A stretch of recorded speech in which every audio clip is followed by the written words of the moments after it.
program participants first.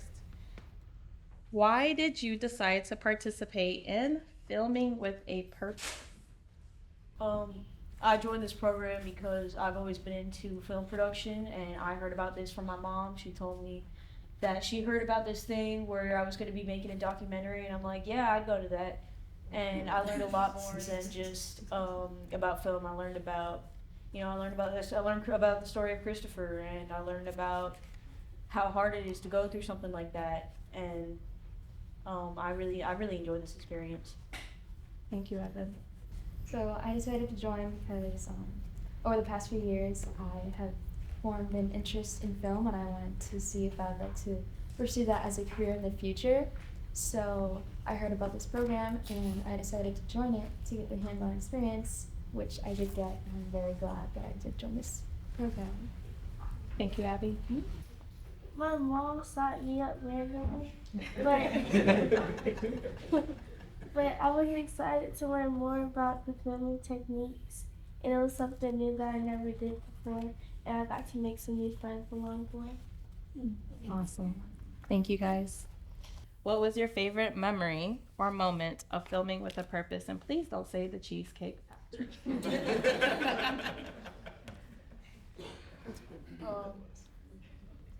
One of the things that I really liked, everyone was we all kind of made friends with each other, right? And we all like being there every day.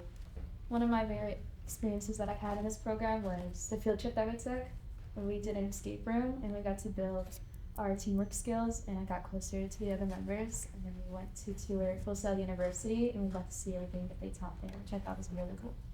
My favorite memory was the escape room because it was challenging and fun, and we all worked together as a team to complete the puzzles and escape.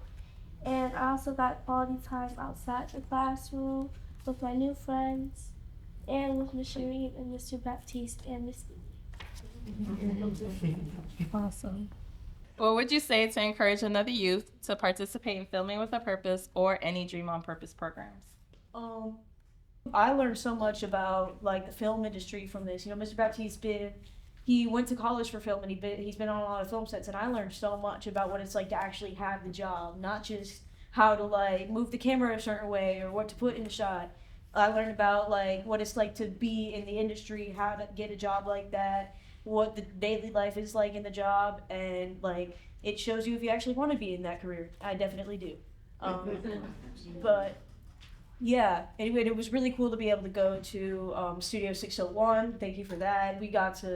It was so cool to be in that room and to see all the camera equipment and the lighting equipment and see the ways that they troubleshooted all things. Like a plane flew over us at one point. We saw how they deal with that. Saw how they deal with rain and weather.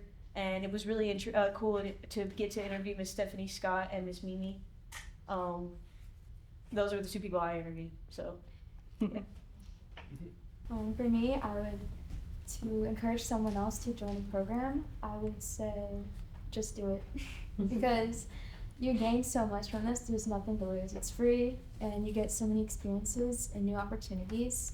So I think it's the smart thing to do. I also say just do it because, like, if your mom randomly just signs you up,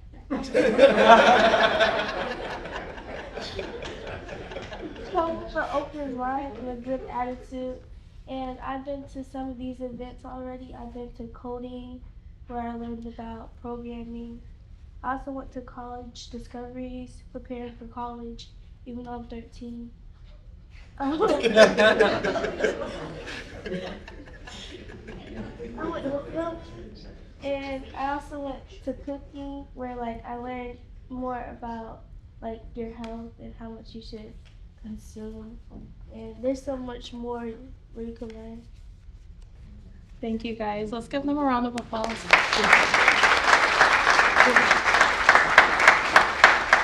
So, how has gun violence directly or indirectly impacted your life?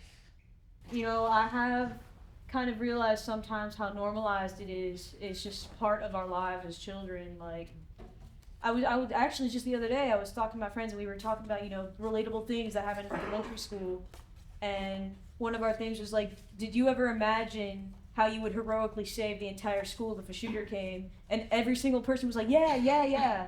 And it kind of made me realize that like little kids are thinking about that, like what they would do if someone came to their school with a gun and intent to kill them. And it's just they're so little. It's not a thought that they should be having or should be having to like juggle, even if they're like sweet and innocent about it. It affects everyone, even if you don't realize it's affecting you. For me, like Evan was saying, I feel like we've all grown up having to deal with the thought of there being a shooting, especially like at school. So like every day there's like a thought in the back of my head, what if there was a shooter here today?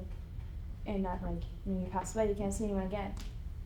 And I've even had friends tell me that they're scared to go to school because of a school shooter, and that they'd skip school because if that's what they'd get. I feel like no one should ever be scared to go and educate themselves because it's due to gun violence.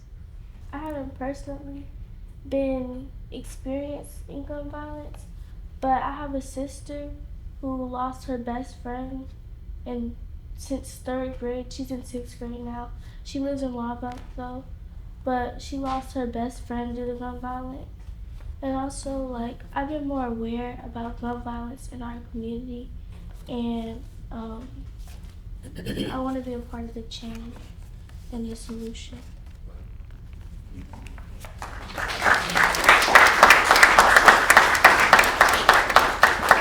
Last questions for our program participants. What can we do as a community to encourage youth to put down the guns?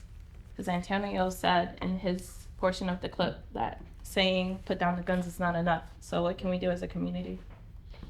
Yeah, Antonio's right about that. You can tell a kid, I mean, I'm sure some of you parents, you can tell a kid the same thing 8 times and they'll never hear you, not once. And it is more of a mindset from the way that it's how they've been taught to show anger and how to fix problems through violence and, through violence. And it's a way they have such ease of access to guns in the, it's very easy for a child to get a hold of a gun. It's so much easier than it should be. And that is part of the reason.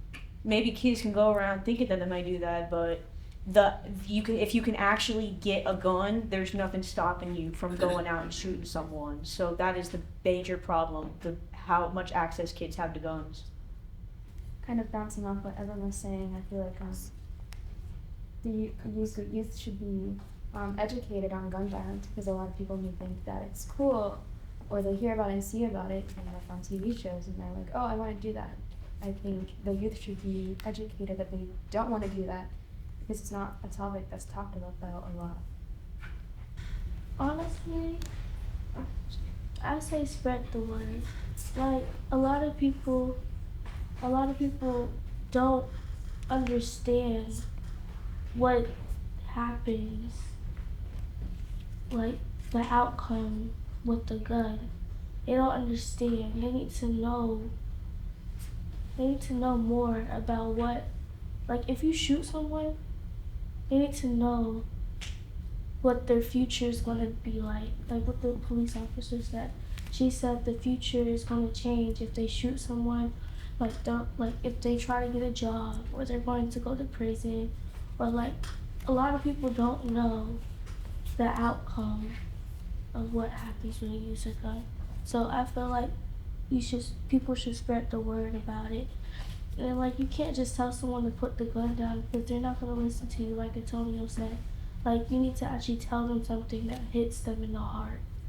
That's different. It's not the same thing people are telling them. It's something different, something that hits their heart, something that makes them feel what you're saying. Can I say one more thing? Of course. One thing that I feel like kids don't realize in the moment when they're impulsively getting a gun and shooting someone is that when you shoot someone, it's not just that they're gone, that they're just not there anymore. They're dead, and it is something that you don't really comprehend until you see it happen to someone where you think they're gone, but they will never feel or do or say or think anything again, and there's nothing left for them. And it is doing something like that to a person will psychologically damage you crazy amounts, and kids don't realize how big of a deal it is to like for someone to really be dead. Thank you so much, guys. Let's give them a round of applause.